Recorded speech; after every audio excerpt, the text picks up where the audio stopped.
ఇక ఉమ్మడి నిజామాబాద్ జిల్లాల వర్షాలపై మరింత సమాచారం మా ప్రతినిధి శ్రీపతి అందిస్తారు. ఉమ్మడి నిజామాబాద్ జిల్లాలో ఎడతెరిపి లేని వర్షాలు పడుతున్నాయి. దీంతో అనేక ప్రాంతాల్లో వాగులు వంకలు పొంగి పొర్లుతున్నాయి. అలాగే చెరువులు కుంటలు కూడా జలకలను సంతరించుకుంటున్నాయి. మనం చూస్తున్నాం ఇటు నిజామాబాద్ అలాగే కామారెడ్డి జిల్లాల పరిధిలో గత 3 రోజులుగా ఎడతెరిపి లేకుండా వర్షాలు పడుతూనే ఉన్నాయి. ఓ స్థాయిలో భారీ వర్షాలు పడుతున్నాయి. మరికొద్దిసేపట్లోనే మామూలు చిరుజల్లులతో వర్షాలు కురుస్తున్నాయి. దీంతో నిజామాబాద్ నగరంతో పాటు కామారెడ్డి పట్టణం అలాగే బాన్స్వాడ బోధన్ ఆర్మూర్ పట్టణాలన్నీ కూడా తడిసి ముద్దయ్యాయి. ప్రధానంగా ఈ వర్షాలకి వాగులు వంకలు కూడా పొంగిపొలుతున్నాయి. మనం చూస్తున్నాం ఇది ఒక పెద్ద వాగు. ఇలాంటి వాగులు ఇటు నిజామాబాద్ కమ్మర్పల్లి భీమ్గల్ సిరికొండ ప్రాంతాల్లో అలాగే కామారెడ్డి జిల్లా పరిధిలో కామారెడ్డి మాచారెడ్డి తాడ్వాయి పిట్లం ప్రాంతాల్లో ఇలాంటి చిన్న చిన్న వాగులన్నీ కూడా పొంగి పొర్లుతున్నాయి. దీంతో చాలా ప్రాంతాలు మనం చూస్తున్న ఈ ప్రాంతంలో కూడా ప్రస్తుతం ఇది మాచారెడ్డి నుండి ఇటు కామారెడ్డికి కలిపి ఒక ప్రధాన రహదారి. ఈ ప్రాంతంలో పాల్వంచ వాగు వద్ద మనం ఉన్నాం. ఈ వాగులో చూసుకుంటే ఇది రోడ్డుపై నుంచి కూడా నీరు పారుతున్న దృశ్యాన్ని మనం చూడొచ్చు.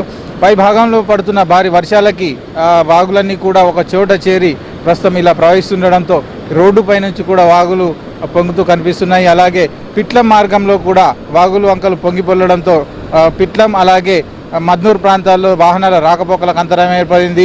అలాగే కామారెడ్డి జిల్లా పరిధిలో కొండాపూర్ నుంచి మెదక్ వెళ్లే మార్గంలో ప్రధాన రహదారి పూర్తిగా కొట్టుకుపోయింది. దీంతో కొండాపూర్ మెదక్ జిల్లాల మధ్య కూడా రాకపోకలకు తీవ్ర అంతరాయం ఏర్పడింది.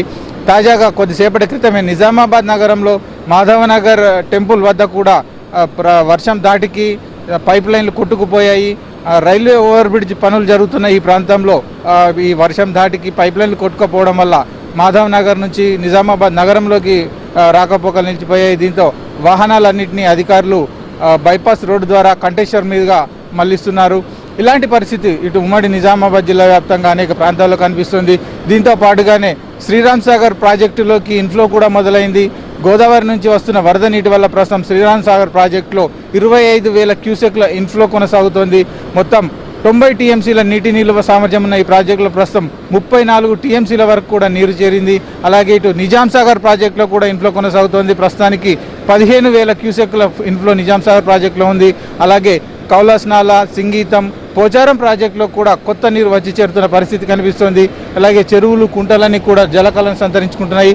ఓవరాల్గా గత 3 రోజులుగా కురుస్తున్న ఈ వర్షాలకు ఇటు నిజామాబాద్ అలాగే కామారెడ్డి జిల్లాలు 2 జిల్లాల్లో కూడా పూర్తిగా తడిసి ముద్దవుతున్న పరిస్థితి కనిపిస్తోంది.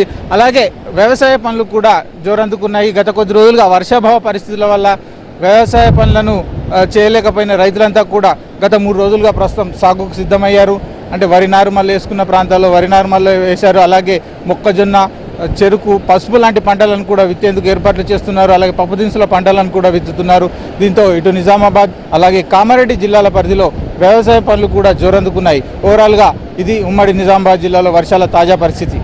వీడియో జస్ట్ అనిల్తో శ్రీపతి, ఏబిఎన్ ఆంధ్రజ్యోతి, నిజామాబాద్.